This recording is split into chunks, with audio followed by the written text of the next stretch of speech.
Des blues tachés de sang impliquent habituellement une chirurgie ratée, pas un compte de mort réussi.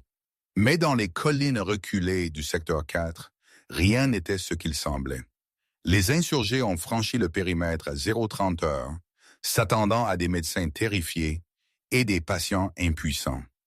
Au lieu de cela, ils ont marché dans les réticules d'une femme qui connaissait la dérive due au vent d'une tempête mieux qu'elle ne connaissait le dosage de morphine. Beatrix Cole n'était pas juste l'infirmière de nuit qui vérifiait les perfusions IVA. Elle était un fantôme d'une unité d'opération spéciale secrète décommissionnée, se cachant dans le dernier endroit où quelqu'un regarderait. Et cette nuit-là, le stéthoscope est tombé et le fusil est sorti. La pluie dans les montagnes de Zagros n'a pas nettoyé les choses. Cela a juste transformé le monde en une boue de boue et d'effroi froid. À l'intérieur de l'hôpital de campagne Bravo, une collection de tentes renforcées et de préfabriqués frissonnant sous la tempête. L'air sentait l'antiseptique et le café éventé. Beatrix Cole a ajusté le débit sur la poche de perfusion, ses mouvements économiques et précis. Elle avait 42 ans, avec des cheveux grisonnants tirés en arrière, en un chignon sévère, et des yeux qui ressemblaient à du verre brisé, terne, fragmenté et impossibles à lire.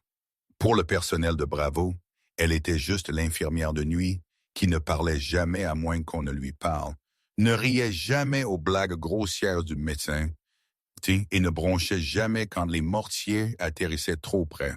« Bear, tu plaines encore », le Dr. Liam Consigne-Cade a murmuré, ne levant pas les yeux de sa tablette.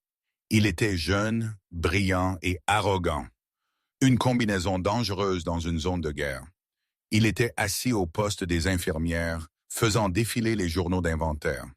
Madame Gable au lit 3 stable. Va prendre une pause. Tu rendes les internes nerveux. Surveiller les signes vitaux n'est pas planaire, docteur. Bear a dit, sa voix un ras-le-bas. Elle ne l'a pas regardé. Elle regardait la fenêtre sombre, où la pluie fouettait contre la bâche en plastique. La pression baisse dehors. La tempête s'aggrave. C'est juste de la pluie, soit pas une frappe aérienne. Liam s'est moqué, faisant tourner son stylo. Tu as besoin de te détendre. Tu traites cet endroit comme une forteresse au lieu d'un hôpital. C'est calme depuis 3 semaines. Même les insurgés détestent ce temp. Bee n'a pas répondu. Elle a marché jusqu'à la fenêtre, regardant à travers le reflet. Elle ne regardait pas la pluie. Elle regardait les lignes de visée. La clôture du périmètre était à 200 verges, mal éclairée. La tour de garde sur la crête nord était actuellement obscurcie par le brouillard.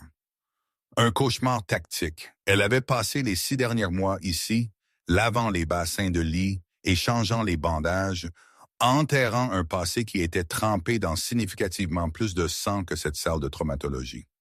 Le nom Beatrix Cole était assez réel, mais le diplôme d'infirmière était une fabrication par un agent de liaison qui était maintenant probablement mort ou en prison. Avant les Blues, elle était le sergent Cole de l'initiative de tireurs d'élite inégalée du premier détachement opérationnel Delta des Forces spéciales, un programme fantôme qui n'existait pas officiellement. Elle avait 64 éliminations confirmées, mais ici, elle était juste la femme qui s'assurait que le générateur ne calait pas. « Hey, sois infirmière, Chloé !» Une pétillante vingtenaire de l'Ohio qui traitait le tourisme de guerre comme une année sabbatique a rebondi vers elle. « As-tu entendu? Nous recevons un transfert ce soir. Un gros bonnet du corps diplomatique a été pris dans une explosion d'IED près de la route du convoi. Major Silas Graves le fait venir personnellement. » La colonne vertébrale de Bee s'est raidie. Major Silas Graves, c'était un nom qu'elle connaissait, un homme qui posait trop de questions. Comme Bee a demandé, sont ton plat. ETA 10 minutes, ça va être un désordre. Trauma 1 se prépare. Tu veux être dedans? Non, a dit Bee, se tournant vers le couloir. Je m'occuperai du débordement dans la salle de réveil. Gardez le bruit bas. Elle s'est éloignée, ses chaussures à semelles souples ne faisant aucun bruit sur le linoléum. Elle avait besoin d'être invisible. Si Graves la reconnaissait, s'il réalisait que l'infirmière de nuit était en fait l'opératrice renégate connue sous le nom de Spectre, elle ne se battrait pas contre des insurgés. Elle se battrait contre une cour martiale. Elle a vérifié sa montre, de 2h45 du matin. Les lumières ont vacillé. Le générateur a ronronné, s'est étouffé, puis a repris son bourdonnement régulier.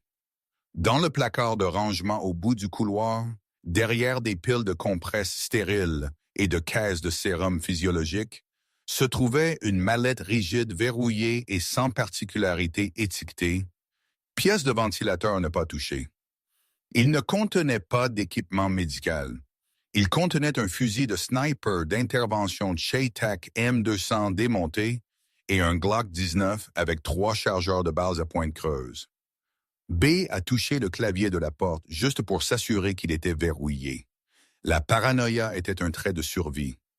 Soudainement, la radio au poste des infirmières est crépitée à la vie, du statique coupant à travers le bourdonnement silencieux de la salle. « B, c'est Bravo, ici qu'on voit Alpha 2, sous le feu, répété, sous un feu nourri. Nous fonçons à travers le portail. Préparez l'équipe de traumatologie. Nous avons plusieurs critiques. » Le calme de la nuit s'est brisé. Le Dr. Liam a sauté, son arrogance remplacée par une panique soudaine. Code bleu, tout le monde à la baie, bougé. Ben n'a pas couru. Elle s'est déplacée avec une vitesse fluide terrifiante, saisissant un kit de traumatologie et se déplaçant vers l'entrée. Mais ses yeux n'étaient pas sur les fournitures médicales. Elle scannait les caméras de périmètre sur l'écran mural. Le flux de la caméra 4 était mort. Le flux de la caméra 5 montrait du statique. Ce n'est pas juste une attaque éclair et une fuite, Bea a chuchoté à elle-même. Les vieux instincts s'enflamment comme une allumette frappée. Ils nous aveuglent. Elle a regardé Chloé qui tremblait en enfilant des gants. « Chloé, a dit Bea, saisissant le bras de la fille. « Écoute-moi, ne va pas à l'entrée principale. » « Quoi? » Bea a lâché. « Ils ont besoin de nous. » « Va à la salle de ravitaillement arrière. Verrouille la porte. Ne l'ouvre pas à moins que tu n'entendes, a dit ma voix. Exactement ma voix. B, tu me fais peur. Va. B l'a poussé plus fort que nécessaire. Alors que Chloé courait, les portes d'entrée de l'hôpital de campagne se sont ouvertes en grand. Des soldats mouillés et boueux ont traîné 2 brancards. Major Silas Graves a marché derrière eux. Du sang coulant d'une coupure sur son front, son fusil levé. Sécurisez les portes. Graves a rugi. Nous avons des hostiles et donne le fil, fermez-le.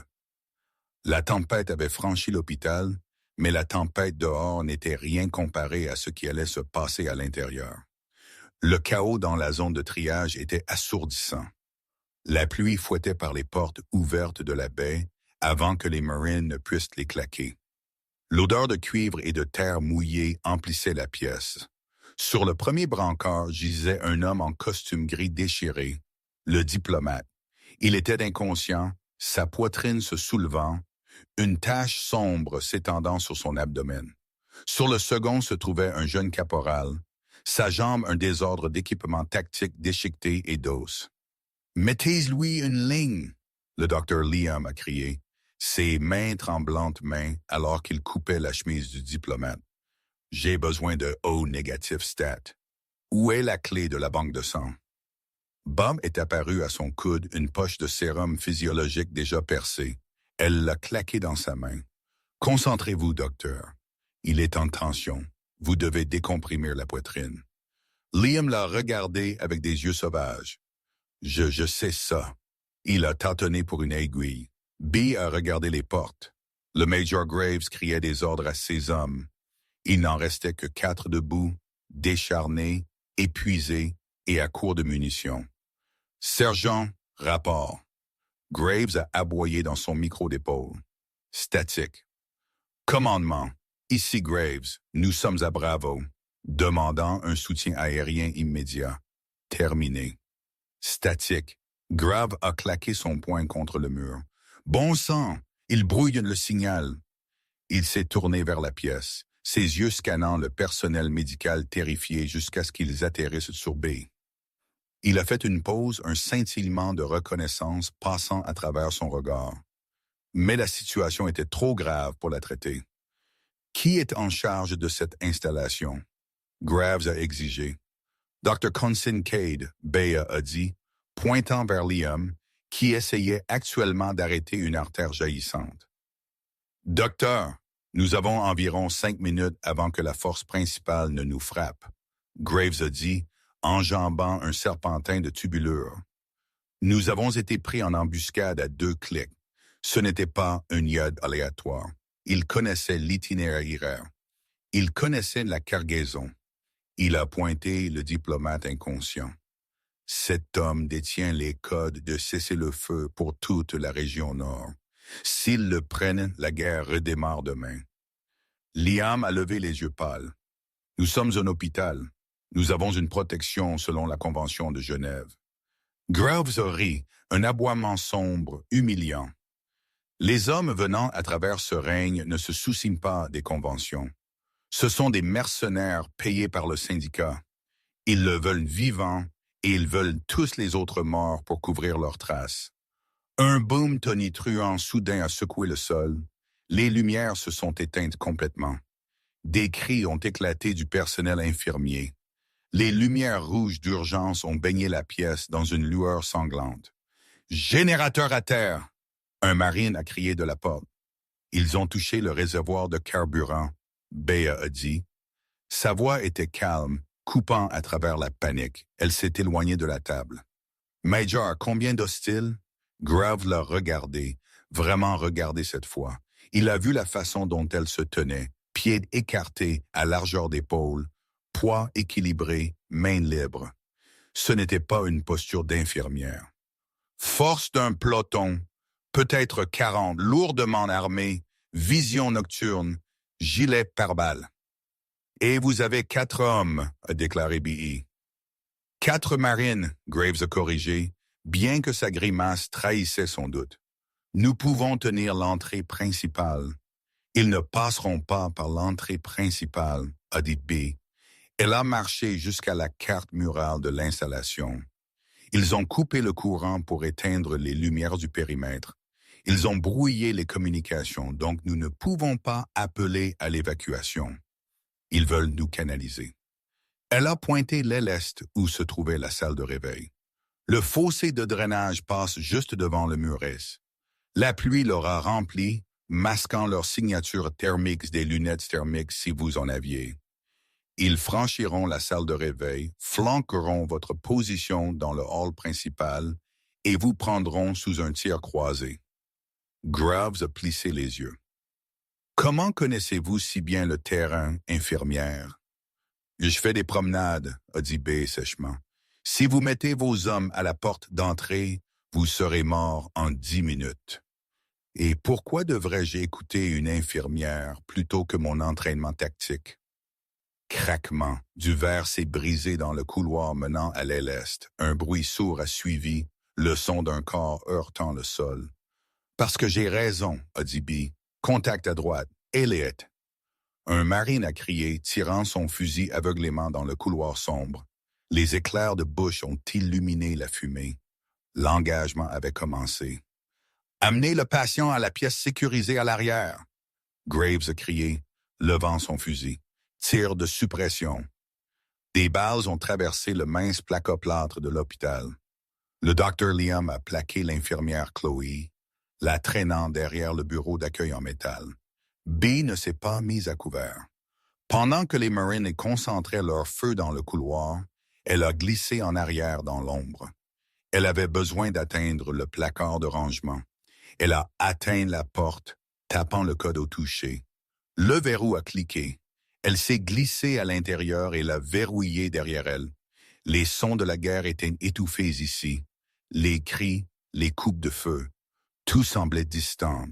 B a pris une respiration, fermant les yeux pendant une fraction de seconde. Elle a exhalé la personne de l'infirmière fatiguée d'âge moyen. Elle a ouvert les loquets sur la maillette rigide. Là, c'était. La finition noir mat du fusil démonté a brillé dans la lumière tamisée d'une lampe stylo. Elle a travaillé avec une efficacité exercée. Canon attaché, culasse insérée, lunettes montées. Elle n'a pas encore chargé le JTAC. C'était trop grand pour les combats rapprochés. Au lieu de cela, elle a attrapé le Glock 19 et un silencieux de la découpe en mousse. Elle a vissé le silencieux sur le canon, a vérifié la chambre et a inséré un nouveau chargeur.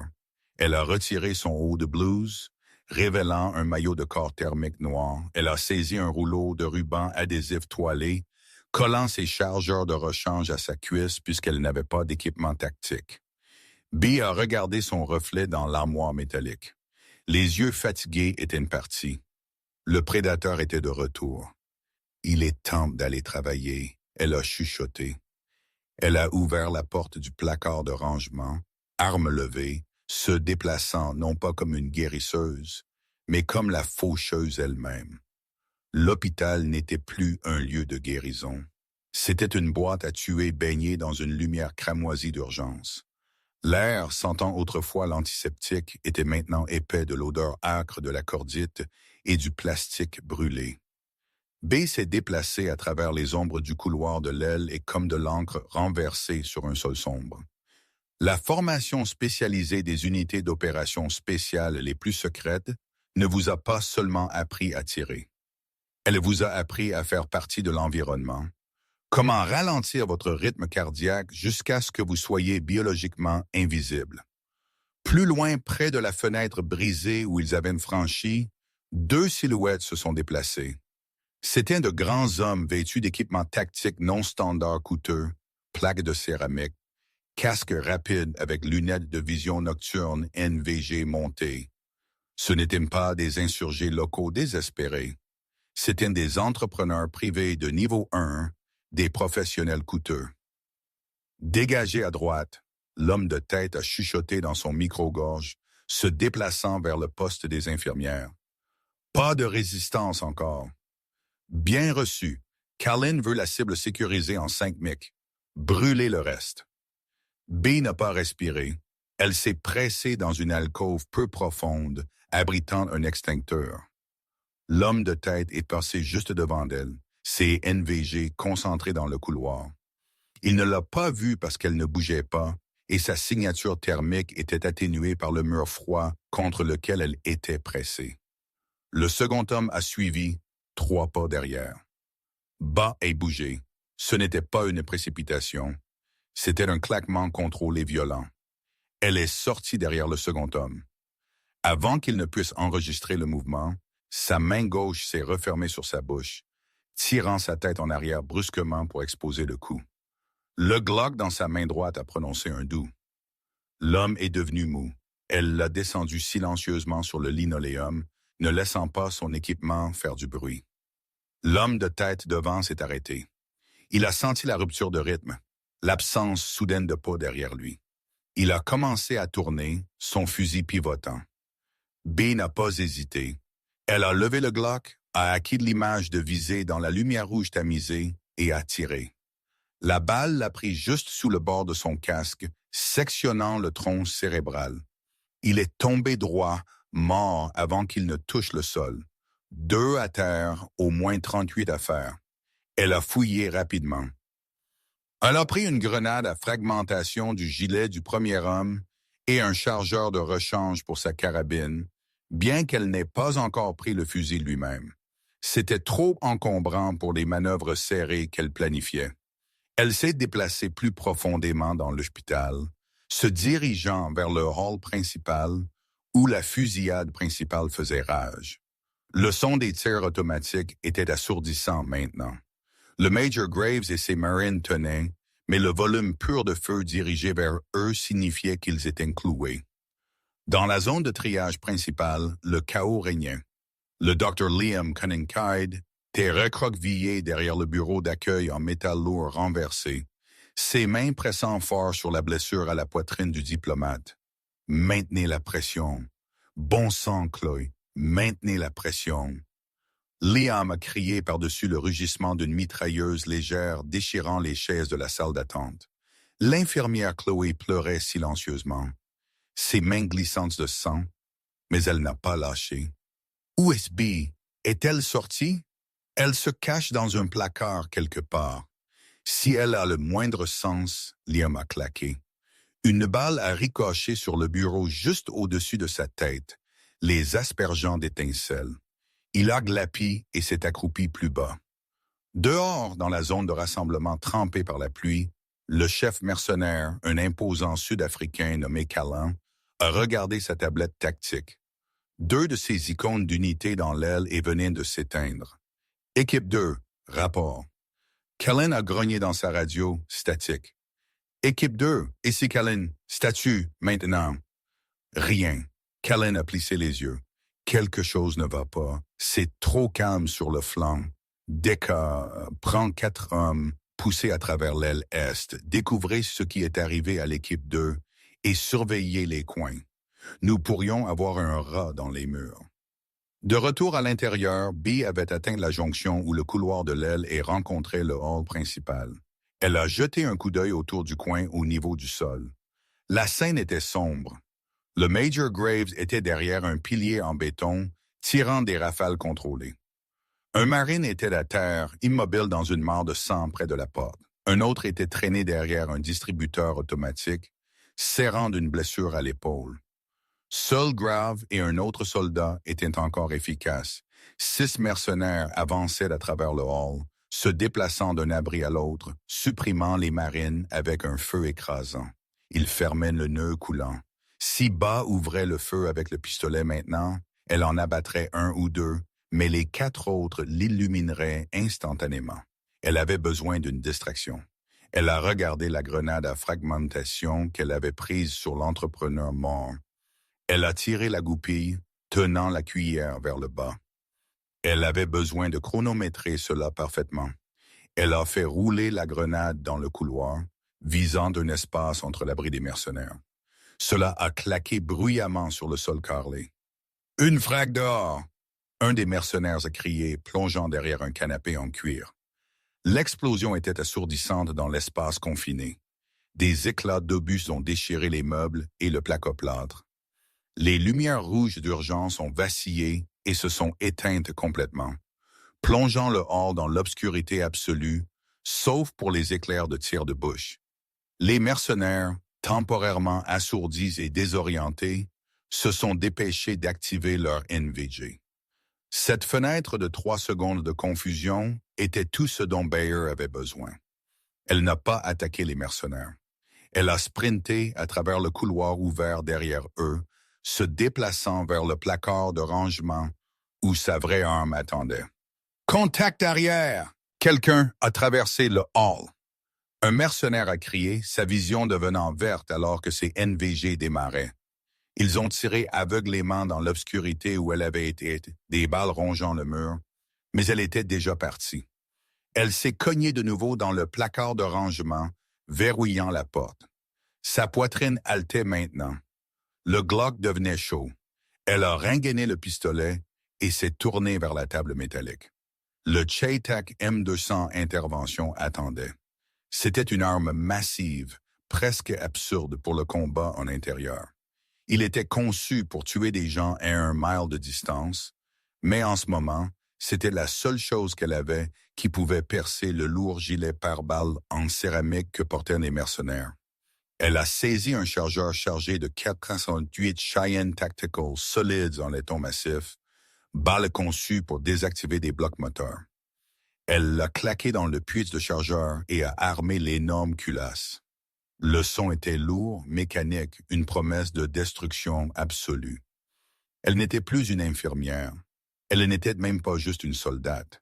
Elle était le prédateur alpha dans cette jungle de béton. Elle a ouvert la porte du placard de rangement d'un coup de pied et est retournée dans le couloir, le fusil massif épaulé. Dans le couloir, la 2e équipe de Cullen, dirigée par Decca, avançait prudemment, enjambant les corps des hommes que Baer avait tués plus tôt.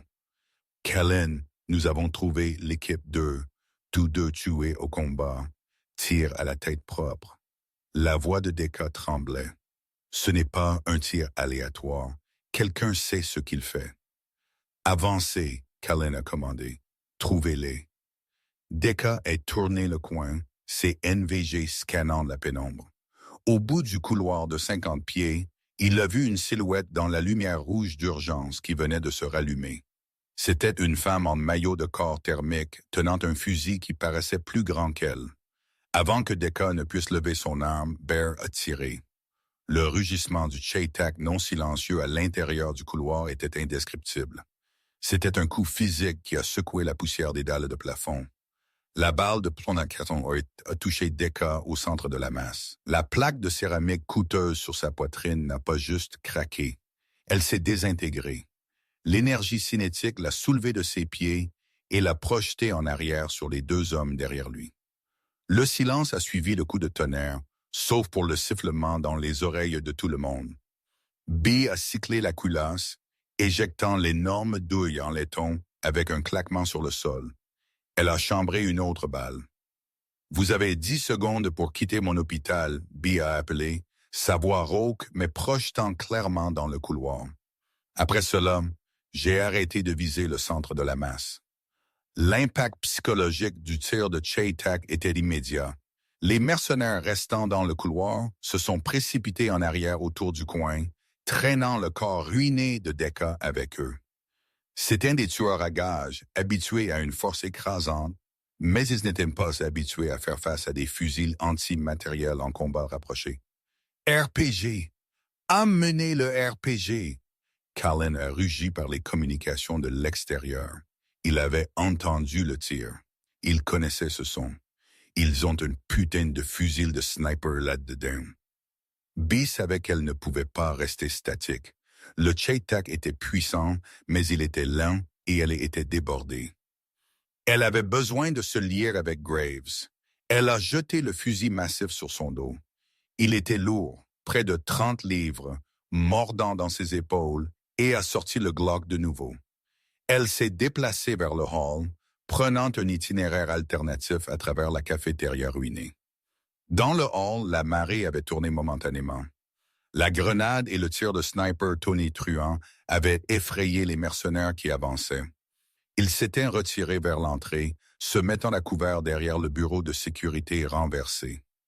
Le Major Silas Graves saignait de 2 nouvelles blessures superficielles, une à sa cuisse et une à son bras non-tireur. Il en était à son dernier chargeur. « Signalez-vous », Graves a crié à son soldat restant. « Toujours ici, Major, à 30 balles. » Graves a essuyé le sang de ses yeux. Ils étaient morts. Ce n'était qu'une question de temps. L'ennemi se regroupait pour une poussée finale. Soudain, une silhouette s'est matérialisée des ombres à sa gauche, glissant sur le sol pour se mettre à couvert derrière une épaisse colonne structurelle à côté de lui. Graves l'a presque tiré. Il a fixé, son cerveau luttant pour traiter l'image. C'était l'infirmière, la femme aux cheveux gris, insignifiante qui avait vérifié les perfusions, mais elle ne portait pas de blouse maintenant. Elle était en équipement tactique, se déplaçant avec une grâce létale qui criait « Opérateur », et attaché à son dos se trouvait un Chaytak M200, une arme que Graves n'avait vue utilisée que par des spécialistes de très longue portée. « Infirmière Cole », Graves a respiré, abaissant légèrement son arme. « Concentrez-vous, Major », Beer a dit, ses yeux scannant les positions ennemies à travers le hall. Elle ne l'a pas regardé. Elle a levé son Glock, tirant 2 coups rapides qui ont forcé la tête d'un mercenaire à redescendre derrière le bureau. « Où diable avez-vous eu ce matériel ?» Graves a exigé, sa voix serrée de choc et d'adrénaline. « Placard de rangement. » B a aidé platement. Ils installent une arme lourde à bout de porte, on dirait un M240 Bravo. S'ils le montent, ils transformeront ce hall en chure. Graves a regardé. Effectivement, 2 hommes montaient une mitrailleuse à bande sur le bureau d'accueil. « Nous ne pouvons pas arrêter cela avec des armes légères », Graves a dit sombrement. « Vous ne pouvez pas », B a corrigé. Elle a rengainé le Glock et a balancé le fusil massif de son dos. L'espace derrière le pilier était étroit. Elle a dû incliner son corps de manière précaire pour passer le canon autour du bord en béton sans s'exposer. « Couvrez-moi », elle a ordonné. Ce n'était pas une demande, c'était un commandement d'un professionnel à un autre. Grave n'a pas argumenté. Il s'est penché et a vidé la moitié de son chargeur restant vers la porte, attirant leur feu. Des balles ont ébréché le béton à quelques pouces du visage de Bee, l'aspergeant de poussière de silice. Elle n'a pas bronché. Elle a regardé à travers la lunette haute puissance. À cette courte portée, à peine 60 pieds, le champ de vision était incroyablement étroit. Tout ce qu'elle pouvait voir était le récepteur de la mitrailleuse et les mains de l'homme chargeant la bande. Elle a expiré, stabilisant le fusil de 29 livres à main levée. Elle a ajusté légèrement sa visée, ciblant non pas l'homme, mais l'arme elle-même, spécifiquement le mécanisme du plateau d'alimentation. Elle a pressé la gâchette. Boum! Le tir était assourdissant. La balle de poids 1508 en laiton massif a claqué dans le récepteur de la mitrailleuse M240. L'impact était catastrophique. La mitrailleuse n'a pas juste caissé. Elle a explosé en éclats d'obus de métal tordu et de ressorts. L'homme la chargeant a crié alors que des fragments métalliques déchiraient son visage et sa poitrine. La menace de l'arme lourde a été neutralisée. Bee a séclé la culasse, l'action massive claquant bruyamment. Grave l'a fixé. La lumière rouge a approfondi les ombres sur son visage, la faisant paraître ancienne et terrifiante. Il a soudain réalisé où il avait vu ce calme étrange spécifique avant des années. Un briefing de groupe de travail conjoint dans Virginie, une photo floue sur un écran d'un atout Delta crédité de tir impossible dans des conditions impossibles. Nom de code, le Spectre. Le programme avait été fermé après une mission désastreuse au Yémen, où tout le monde était présumé KIA. Mon Dieu, Graves a chuchoté, la réalisation le frappant plus fort qu'une balle. Votre charbon, le charbon de Béatatrie, l'initiative du Yémen. Bill a regardé alors, ses yeux, habituellement si ternes, étaient durs comme des diamants. Cette femme est morte il y a 6 ans, Major. En ce moment, je suis la seule chose qui vous garde en vie. Sommes-nous clairs? Grave a dégluti difficilement. La partie protocolaire de son cerveau voulait l'arrêter pour désertion et falsifiant son identité. La partie survie de son cerveau voulait embrasser ses bottes. Clair comme du cristal, Graves a dit. Quel est le jeu? Avant que Bee ne puisse répondre, un nouveau son a coupé la nuit. Pas de couve de feu, un son de hooing bas et rythmique venant de l'arrière de l'hôpital. La tête de Bee s'est tournée brusquement vers le son. Hélicoptère en approche. Bas. Ami? Graves a demandé, l'espoir s'enflammant. Non, a dit Bee, son visage sombre. Ils ne sont pas ici pour nous secourir. Ils sont ici pour extraire le diplomate par la manière forte. Cullen avait réalisé qu'il ne pouvait pas prendre le hall avec l'ours le couvrant. Il changeait de tactique. Il faisait venir une équipe d'extraction directement par le toit de la zone de traumatologie où le Dr. Liam et Chloé se cachaient avec la cible. Ils vont pour le toit, Bee a dit, bougeant déjà. S'ils franchissent le plafond en triage, tout le monde là-dedans meurt. Elle n'a pas attendu Graves. Elle est partie en courant à toute vitesse vers la zone de triage, traînant le fusil géant. « Soldats, sur moi! Nous poussons la porte d'entrée maintenant! » Grave a crié à son homme restant, réalisant que Bas venait de laisser la porte d'entrée entièrement sans surveillance pour sauver les autres. B a fait d'éruption dans la zone de triage juste au moment où le son des pales de rotor devenait assourdissant directement au-dessus. De la poussière et des dalles de plafond ont commencé à pleuvoir sur le Dr. Liam, qui était penché sur le diplomate. Ils atterrissent sur le toit, Chloé a crié. « Déplacez-le! Mettez-le sous le chambranle de la porte! » B a crié, pointant vers l'entrée structurelle renforcée de la baie. Liam a traîné l'homme inconscient juste au moment où une section massive du plafond en placoplâtre s'est effondrée vers l'intérieur. Des cordes sont tombées à travers le trou béant, suivies instantanément par 4 opérateurs en harnais de rappel noir se balançant au centre de la pièce. Ils ont atterri lourdement, armes levées, laser balayant la pièce poussiéreuse. Il n'attendait pas l'infirmière dans le coin tenant un canon. B n'a pas eu le temps de viser soigneusement. Elle a tiré au jugé le Chaytak sur le premier homme dont les pieds ont touché le sol. La balle l'a touché à la cuisse. Cela ne l'a pas juste blessé. Cela a sectionné complètement la jambe à mi-cuisse. Il s'est effondré avec un cri horrible, son artère fémorale pompant du sang sur le carrelage blanc. Les 3 autres opérateurs se sont tournés vers elle, leurs pistolets mitrailleurs ouvrant le feu. Beer a plongé derrière un lourd chariot d'instruments chirurgicaux, les balles faisant des étincelles sur le métal. Elle était clouée au sol, son fusil massif inutile pour des tirs de suivi rapides dans ce nuage de poussière tourbillonnant. Un des opérateurs, un géant d'homme, l'a ignoré et s'est jeté sur le diplomate, saisissant l'homme inconscient par sa veste de costume et le tirant vers les cordes de levage. « Non !» Liam a crié, saisissant les jambes du diplomate, essayant de le tirer en arrière. L'opérateur a frappé Liam du revers de la main avec la crosse de son fusil, envoyant le docteur s'étendre sur le sol, hébété et saignant. B a regardé autour du chariot. L'opérateur attachait un harnais au diplomate.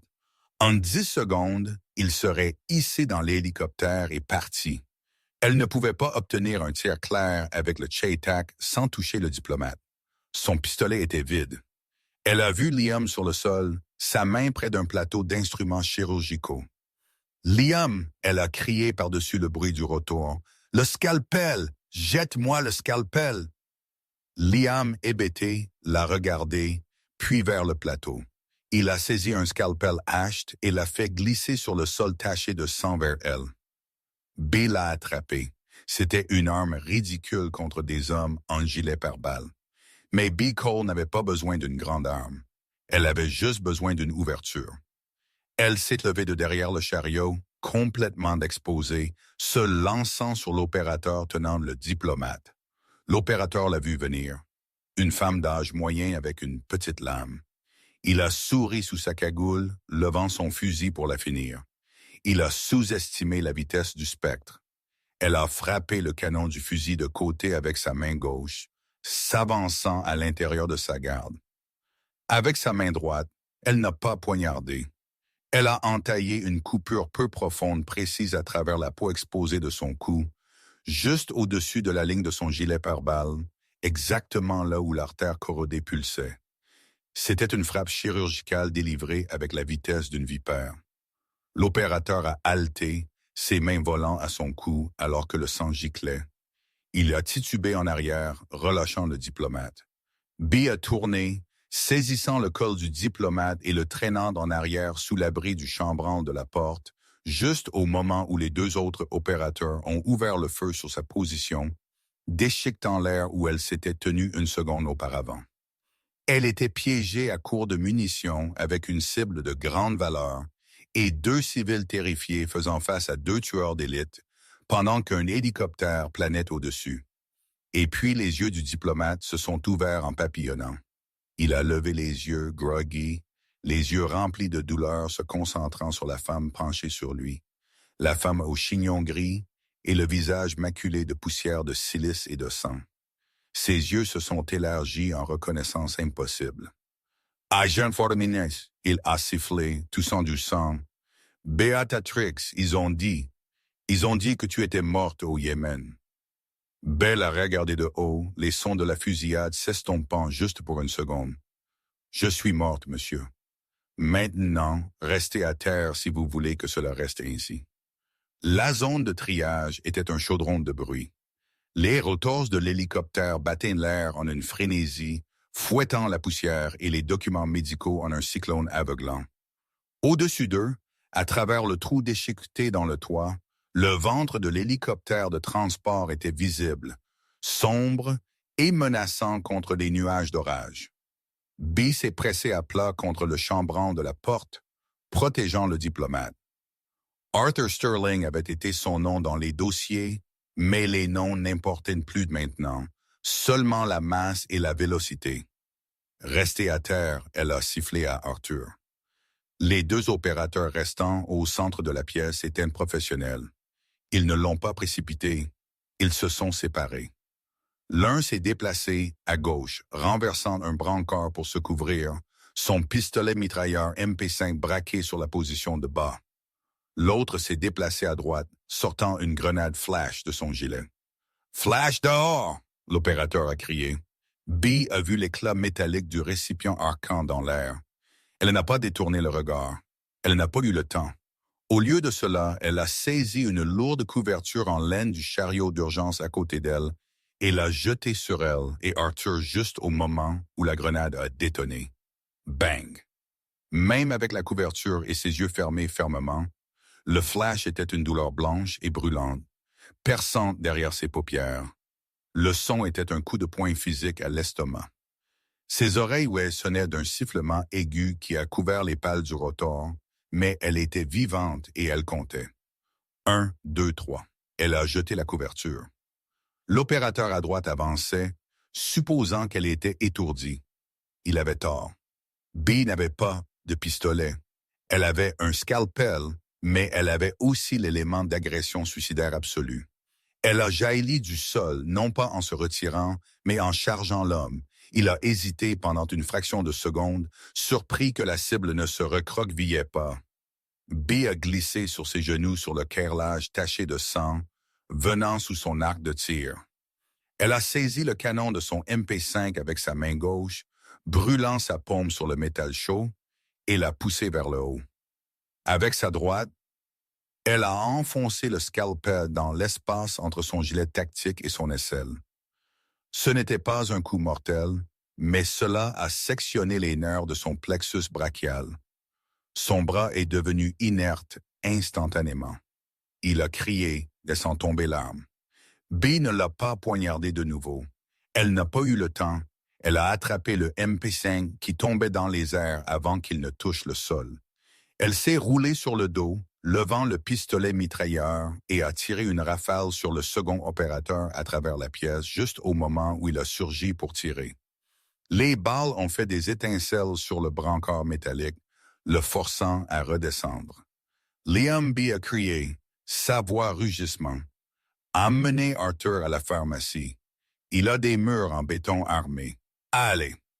Le Dr. Liam Kincaid, serrant ses côtes contusionnées, a saisi le diplomate déconcerté. Allez, bougez. Ils se sont précipités hors de la zone de triage dans le couloir. B a fourni un tir de couverture, marchant en arrière, envoyant des rafales courtes et contrôlées au centre de la pièce pour maintenir l'opérateur restant cloué. Soudain, la radio sur le gilet de l'opérateur mort a crépité. C'était la voix de Cullen. Skyhook 1, supprimez la cible. Je franchis le mur nord. Nous les écrasons au milieu. Soit un maudit, le mur nord qui était directement derrière la pharmacie. Si Cullen franchissait là, Liam et le diplomate marcheraient dans un massacre. Elle a saisi la radio du torse de l'homme mort. Cullen, elle a parlé dans le micro, sa voix dégoulinant de malaise froide. Il y a eu une pause sur la ligne. Les coups de feu dehors ont semblé se calmer pendant une seconde. « Qui est-ce » Cullen a demandé. « Tu perds des hommes, Cullen, bons hommes, hommes coûteux. Et pourquoi un politicien ?» « Je connais cette voix, » Cullen a dit, un ton de réalisation s'insinuant. « Le Major Graves a dit qu'il y avait une infirmière, mais tu ne ressembles pas à une infirmière. Tu ressembles au Yémen. » B a senti un frisson qui n'avait rien à voir avec la pluie froide. « Si vous franchissez le mur nord, » a dit l'ours, « je ferai sauter le collecteur d'oxygène. Toute l'aile monte. Vous n'obtenez pas le diplomate. Vous obtenez juste un cratère. Tu bluffes. Tu ne tueras pas tes propres patients. Je ne suis pas une infirmière ce soir, Cullen. Et c'est moi. » Elle a écrasé la radio contre le mur. C'était un bluff, principalement. Elle ne tuerait pas les patients, mais elle avait besoin que Cullen hésite. Elle avait besoin qu'il doute de l'intelligence qu'il recevait. Elle s'est tournée et a couru vers la pharmacie, rattrapant Liam et Arthur. « Changement de plan, » Bea a dit essoufflé. « La pharmacie est un piège. Nous allons à la morgue. » Liam l'a fixé. « C'est sous le ça m'éveillait ses blouses blanches tachées de rouge. »« La morgue, c'est au sous-sol. C'est une impasse. Il a une entrée, a dit B, vérifiant le chargeur sur le MP5 volé. Et c'est le seul endroit dans ce bâtiment avec des murs assez épais pour arrêter une balle de calibre 50. Nous ferons notre dernière défense là. Et alors, Liam a demandé, sa voix tremblante, belle à regarder. L'adrénaline s'estompait, laissant une clarté froide et dure. Alors nous attendons le soleil, elle a dit, ou nous mourrons, peu importe ce qui vient en premier. La morgue du sous-sol de l'hôpital de Campagne Bravo était une boîte de béton froide et stérile. Il sentait le formaldéhyde et la terre humide. La seule lumière venait des bandes d'urgence alimentées par batterie le long du sol, jetant de longues ombres grotesques contre les tiroirs à corps en acier inoxydable. Beer a poussé un lourd brancard métallique contre la porte épaisse en acier, la barricadant. « Cela ne les retiendra pas pour toujours », Arthur a dit. Il était assis sur le sol, appuyé contre une armoire, serrant son côté. Le choc s'estompait et le diplomate revenait. Ils ont des charges thermiques. Ils couperont à travers les charnières. Je sais, a dit l'ours. Elle enlevait l'équipement de l'opérateur mort qu'elle avait pillé plus tôt. Grenades, munitions, un couteau de combat. Elle a tendu un pistolet de rechange au Dr. Liam. Liam a regardé le pistolet comme si c'était un serpent venimeux. J'ai prêté serment, B. Ne fais aucun mal. Ce serment s'applique aux patiences, Liam. B a dit, ses yeux se fixant sur les siens. Ces hommes à l'étage ne sont pas des patients. Ce sont une maladie. Et en ce moment, vous êtes le remède. Prends ce putain de pistolet. Liam a dégluti difficilement et a pris l'arme. Ses mains tremblaient. Soit Arthur a dit doucement. Pourquoi êtes-vous ici? L'agence a nettoyé votre dossier. Nous pensions que vous aviez tourné ou que vous aviez été liquidé. B ne l'a pas regardé. Elle installait un fil de déclenchement à travers l'entrée utilisant un rouleau de ruban chirurgical et une grenade flash. Je n'ai pas tourné, elle a dit doucement. J'ai juste arrêté. Après le Yémen, après le village, je ne pouvais plus regarder à travers une lunette sans voir leur visage. Je voulais sauver des vies pour un changement. Je voulais laver le sang. Elle a regardé ses mains. Elles étaient couvertes de graisse, de poussière et de sang frais. Il s'avère que, elle a chuchoté, le sang ne se lave pas. Un bruit sourd massif a secoué le plafond au-dessus d'eux, puis un autre. Ils sont à l'intérieur, Béa a dit. Ils dégagent le rez-de-chaussée. Ils seront à l'escalier dans 2 minutes. Elle a marché jusqu'au coin où elle avait rangé le Chetak M200 Intervention. Elle avait porté la bête de fusil jusqu'ici. Cela semblait inutile dans une si petite pièce. Une arme conçue pour des miles, pas des mètres. Maybe avait un plan. Liam, Arthur, elle a dit, mettez-vous à l'arrière derrière les unités de réfrigération. Restez bas. Que vas-tu faire? Liam a demandé. Je vais frapper. B n'a pas visé la porte. Elle a marché jusqu'au mur éloigné de la morgue. Elle connaissait les plans de cette installation mieux que les architectes. Directement de l'autre côté de ce mur de béton se trouvait la chaufferie principale. Et courant le long du plafond de la chaufferie se trouvait la conduite de carburant principale pour les générateurs de secours. Si Kellen était intelligent, et il l'était, il mettrait en scène son équipe dans la chaufferie avant de franchir la morgue. C'était le seul abri dans le couloir du sous-sol. Elle a visualisé la pièce à travers le béton. Elle a calculé les angles. Elle a installé le Chetak sur une table d'autopsie métallique étendant les pieds du bipied. Elle a chargé un nouveau chargeur des balles en laiton massif. Ces balles pouvaient percer un bloc moteur. Un mur de béton de 6 pouces n'était rien pour eux. Elle a attendu. Elle a fermé les yeux et a écouté. Non pas avec ses oreilles, mais avec les instincts aiguisés sur 20 ans de chasse. Elle a senti les vibrations dans le sol. Bottes lourdes, contacts multiples, s'empilant, charge de brèche, prête. Une voix étouffée et soissée à travers le mur. Callan, il était juste là de l'autre côté du béton. Bay a ouvert ses yeux. Elle a expiré, son souffle stable. « Bienvenue à l'hôpital », elle a chuchoté. Elle a appuyé sur la gâchette. Boum! Le son dans la pièce de béton close était apocalyptique. Le recul a claqué dans son épaule. La balle a percé un trou net à travers le mur de béton. De l'autre côté, dans la chaufferie, la balle n'a pas touché un homme. Elle a touché le tuyau de carburant haute pression que Bee avait visé. Le carburant a giclé, se vaporisant instantanément sous la pression. Bee a séclé la culasse. Cling! Elle a visé si peu à droite à la boîte de jonction électrique qu'elle savait être montée là. Elle a tiré de nouveau. Boum! La balle a fracassé la boîte de jonction. Des étincelles ont volé dans le nuage de carburant diesel vaporisé. Le résultat a été instantané. Un sourd whomp a secoué les fondations de l'hôpital, suivi d'un rugissement comme un moteur à réaction. La chaufferie de l'autre côté du mur s'est transformée en haut fourneau. Des cris ont éclaté de derrière le mur. Des cris terribles, agonisants, qui ont été rapidement écourtés par la consommation d'oxygène. La porte blindée de la morgue a tremblé dans son cadre, mais a tenu. Mon Dieu, Arthur a chuchoté, fixant le mur où la fumée commençait à s'infiltrer par les trous de balles. Effet thermobarique, Bee a dit cliniquement, bien que ses mains tremblaient légèrement. Espace confiné, vapeur de carburant. Cela brûle l'air. Elle s'est levée, laissant le fusil. Ce n'est pas fini. Callan ne sera pas dans la pile. Il dirige par l'arrière. Comme si sur Q, la radio à sa ceinture a crépité. Tu les as brûlés. La voix de Callan est passée. Il semblait essoufflé, toussant. Il avait survécu probablement en restant dans la cage d'escalier. Tu as brûlé mes hommes vivants. Je t'ai dit de partir, Bee a dit. Je vais t'arracher la peau du visage, Callan a grogné. Je vais. Un nouveau son l'a interrompu.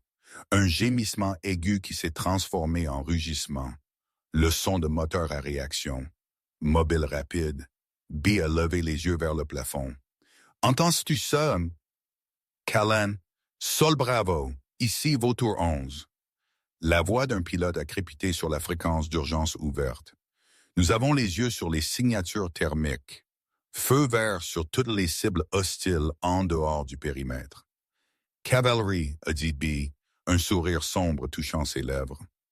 Le Major Graves a dû réparer les communications. Le sol a tremblé alors que la frappe aérienne a touché les mercenaires stationnés dehors. Callan était seul maintenant. Son armée était morte ou mourante, et il était piégé dans un couloir de sous-sol en feu avec la femme la plus dangereuse sur Terre. Le silence qui a suivi la frappe aérienne était lourd, rompu seulement par le goutte-à-goutte de l'eau des gicleurs d'extinction d'incendie. Bee a déverrouillé la porte de la morgue. Elle avait le Glock dans sa main. « Restez ici », elle a dit à Liam et Arthur. Elle est sortie dans le couloir. L'air était épais de fumée et l'odeur de diesel brûlé. La porte de la chaufferie avait été arrachée de ses gonds. À l'intérieur, c'était une maison charale, mais la cage d'escalier était vide. Bee a monté les escaliers, dégageant chaque coin. Elle a atteint le hall du rez-de-chaussée. Le soleil commençait tout juste à se lever sur les montagnes du Zagros, jetant une lumière violette pâle, contusionnée à travers les fenêtres brisées. La pluie avait cessé. Le Major Salas Graves était assis sur le sol près de l'entrée, un bandage sanglant enveloppé autour de sa cuisse. Il fumait une cigarette qui semblait avoir été aplatie dans une poche. Il a levé les yeux quand Béa s'est approché. Il n'a pas levé son fusil. « Callan » Béa est demandé. Grave a pointé vers la cour. Béa a marché jusqu'à la porte. Gisant dans la boue, face contre terre, se trouvait la forme massive du chef mercenaire.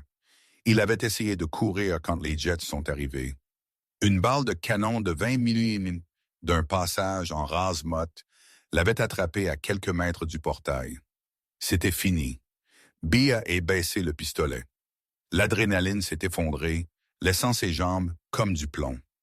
Elle s'est affaissée contre le chambranle de la porte, glissant jusqu'à ce qu'elle touche le sol mouillé. Grave a boité et s'est assis à côté d'elle. Pendant longtemps, aucun d'eux n'a parlé. Ils ont juste regardé le soleil se lever sur l'épave de l'hôpital. Diplomate? Graves a demandé. Vivant au sous-sol, le docteur Kincaid est avec lui. Graves a hoché la tête. Il a tiré une bouffée de la cigarette et la lui a offerte. Bee l'a prise, ses doigts laissant une trace de suie sur le papier blanc. Elle a tiré une longue bouffée, la fumée piquant ses poumons d'une manière qui semblait ancrée. L'oiseau de sauvetage est à 5 minutes, Graves a dit. Transport sécurisé. Ils débriefingeront tout le monde.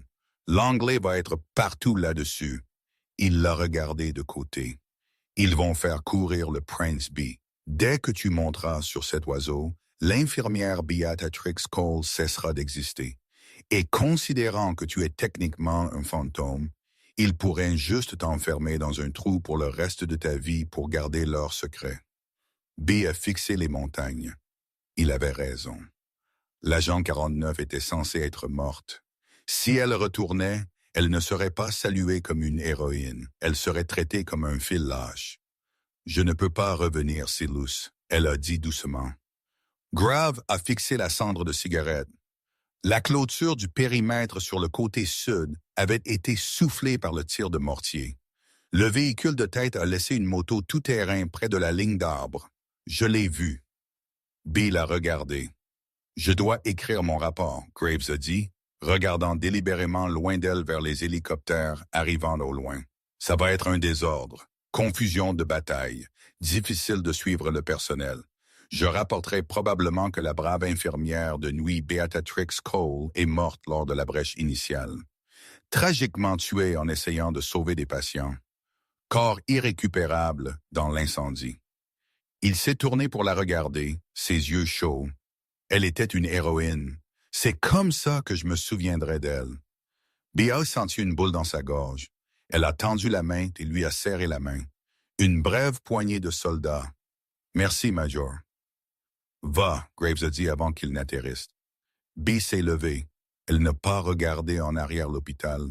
Elle n'a pas regardé en arrière la vie qu'elle avait essayé de construire. C'était parti, brûlé en cendres en une seule nuit. Mais elle était vivante. Elle a couru vers la ligne d'arbre, sa silhouette disparaissant dans la brume matinale, juste au moment où le premier hélicoptère de sauvetage atterrissait. À l'intérieur de l'hôpital, Arthur Sterling était aidé sur un brancard par les ambulanciers. « Où est-elle? » Arthur a exigé, regardant autour de lui frénétiquement. « L'infirmière, la femme qui nous a sauvés. » Le Major Graves s'est approché, son visage un masque de pierre illisible. « Je suis désolé, monsieur, » Graves a dit, sa voix stable. « Nous ne l'avons pas trouvée, elle n'a pas réussi. » Arthur a regardé la porte ouverte aux collines vides au-delà. Il a vu les faibles traces de pneus d'une moto dans la boue s'éloignant de la guerre. Il a regardé Graves et il a compris. « Je vois, » Arthur a dit doucement, « une tragédie. Le monde devrait connaître son nom. » « Non, monsieur, » Graves a dit, regardant la brume. « Le monde n'a pas besoin de connaître son nom. Ils ont juste besoin de savoir que quand l'obscurité est venue, c'était elle qui tenait la lumière. » Graves s'est retourné vers le chaos de l'hôpital. L'infirmière de nuit était partie. Le spectre était dans le vent. Et quelque part dans la nature, le gardien regardait toujours. Alors, c'est l'histoire de Beatrix Cole, la femme qui a essayé d'enterrer sa guerre mais l'a déterrée pour sauver les innocents. Cela vous fait vous demander combien de personnes marchant devant nous en blouse ou costume ou uniforme cachent un passé que nous ne pourrions possiblement pas imaginer. Les vrais héros ne portent pas toujours des capes. Parfois, ils portent des blouses tachées de sang et portent le poids du monde en silence. Si vous avez aimé cette histoire, s'il vous plaît, écrasez ce bouton j'aime. Cela aide vraiment la chaîne à grandir.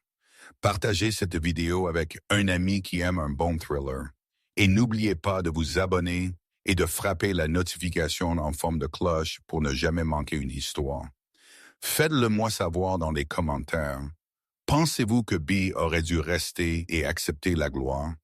Ou était-ce disparaître le seul choix qu'elle avait? Je vous verrai dans la prochaine.